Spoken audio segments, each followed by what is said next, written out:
Φουντέλινια μου, giveaway με το νέο κατάστημα Τζελούτο που άνοιξε στο Ψηρή. Παγωτά, toppings, κρέπες, βάφλες, αλλά αυτό που πραγματικά τραβάει την προσοχή είναι το νέο τους προϊόν, το Craffle. Κρουασάν που ψήνεται σαν βάφλα, ζεστό βουτυρέγιο και τραγανό. Δοκιμάσαμε Craffle με λευκή πραλίνα, φράουλες και καπρίς, το οποίο ήταν θεϊκό, και Craffle με σπέκιουλους, μπανάνα και μπισκότο.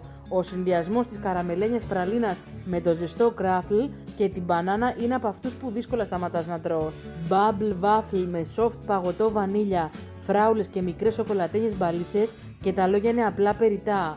Τι να πρωτοπώ για το soft gelato βανίλια με λάβα πραλίνα φιστικιού και φιστίκι αιγίνης, σκέτη κόλαση. Κάθε μπουκιά καλύτερη από την άλλη. Μια μπάλα παγωτό τυραμισού με κράμπλ καφέ και φιστίκι για το δρόμο ήταν το ομορφότερο τελείωμα της βόλτας μας στο κέντρο της Αθήνας. Εσύ ακόμα να επισκεφτείς το Τζελούτο στο Ψηρή?